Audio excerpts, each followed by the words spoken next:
उम्मीद करती हूँ कि आप सभी अपने जो नेगेटिव माहौल था उससे बाहर निकल गए होंगे, क्योंकि अब उसी माहौल में जीने का कोई फायदा नहीं है, उसी नेगेटिविटी के साथ जीने का कोई फायदा नहीं है। 10 दिन 15 दिन हमने निकाल दिए, कोई बात नहीं, क्योंकि रिलैक्स होने में हमें टाइम लगता है। तो अब जितना टाइम हमारा वेस्ट हो गया कोई बात नहीं, जाने दो, लेकिन अब हम एक भी मिनट वेस्ट नहीं होने देंगे। इसीलिए मैं आपके सामने छोटे छोटे वीडियो लेके आती रहती हूँ, क्योंकि जो पल आप अब जी रहे हो ना वो मैंने भी कभी जिए थे। क्योंकि मुझे सब पता है, अगर किसी का फोन भी अगर रिश्तेदार का आता है ना तो हम ऐसे सोचते हैं कि बात ना करनी पड़ जाए, पता नहीं ये क्या पूछेगा, घर से बाहर निकलना मुश्किल हो जाता है। कोई गली मोहल्ले में मिलता है तो ऐसे लगता है कि ये ऐसे ना पूछ ले तेरा पेपर कैसे हुआ, तेरे नंबर कितने आ रहे हैं, तूने तो कोचिंग की थी बाहर, तेरे इतने नंबर कैसे आए। अगर साथ वाले ने किसी ने घर पे रह के पढ़ाई की है, अगर उसके भी ज्यादा आ जाते हैं तो ऐसे कहेंगे हमारे लड़के या लड़की के तो घर पे बैठ के ही नंबर आ गए, तूने तो कोचिंग की थी, इतने साल तू बाहर रही या रहा तो तेरे इतने नंबर कम क्यों आए। ये बहुत सारी समस्याएं हैं, बहुत सारे ताने हमें सहन करने पड़ते हैं, लेकिन इन सब से ऊपर उठ के हमें जीतना है और हम जीत के दिखाएंगे।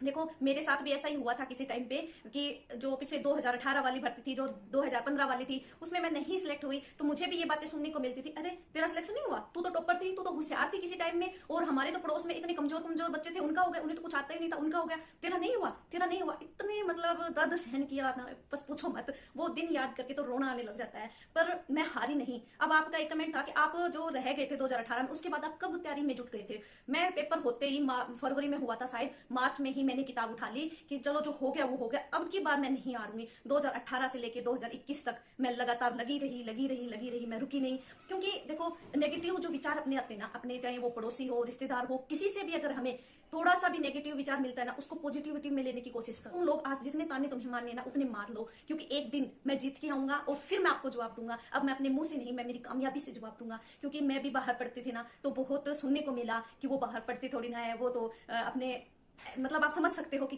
पता नहीं कितनी कितनी बातें लोगों ने की कि वो पढ़ने के लिए नहीं किसी और काम के लिए बाहर रहते हैं, वो पढ़ना होता तो घर पे पढ़ लेते। रिश्तेदार भी कहते थे कि आजकल तो ऑनलाइन क्लासेस चलती हैं, बाहर जाने की जरूरत ही नहीं है, घर पे भी पढ़ सकती है, बाहर ज्यादा पढ़ाई होती है क्या, फिर तूने तो कोचिंग की थी, तू कैसे रह गई। मैं हमारे बच्चे ने, हमारी लड़की ने तो कोचिंग नहीं की, वो उसका सिलेक्शन हो गया। पता नहीं कितनी कितनी बातें मैंने सुनी है और आप भी सुन रहे हैं, लेकिन इसका मतलब ये थोड़ी है कि आप हार जाओगे या हम हार जाएंगे। उसको हम पॉजिटिविटी के रूप में अपना के आगे बढ़ेंगे। निरंतरता है ना वो बहुत ज्यादा जरूरी है। जो आपने खरगोश और वो उसकी कछुए की कहानी तो सुनी है, सबने सुनी है, तो उससे हमें यही सीखने को मिलता है, अगर हम धीरे धीरे चलें तो भी हम सफलता तक पहुंच जाएंगे। क्योंकि एक तो एग्जाम आएगा, 3-4 महीने बचेंगे, तब हम दिन रात एक करेंगे। एक हम अभी से लग जाएं, चाहे फर्स्ट ग्रेड सेकंड ग्रेड जिसकी भी आप करना चाहो, रीट की करना चाहो, डीएसएसबी की करना चाहो, जो भी आपको अच्छी लगी उसकी करना चाहो ना, तो अभी आप टारगेट अपना फिक्स कर लो। चाहे दिन के 2 टॉपिक आप पढ़ लो, आपको पढ़ने हैं, आपको तैयार करने हैं, तो आप धीरे धीरे छोटे छोटे टारगेट करोगे ना तो आप जीत जाओगे। यही कहूंगी अभी कि जो भी पल आपके पास अभी है ना उसको गवाए बिना आप अभी से तैयारी में जुट जाए, अभी से तैयारी में लग जाए। और मैं भी डेली आपके लिए टारगेट डालती रहती हूँ, उस हिसाब से अगर आप पढ़ना चाहें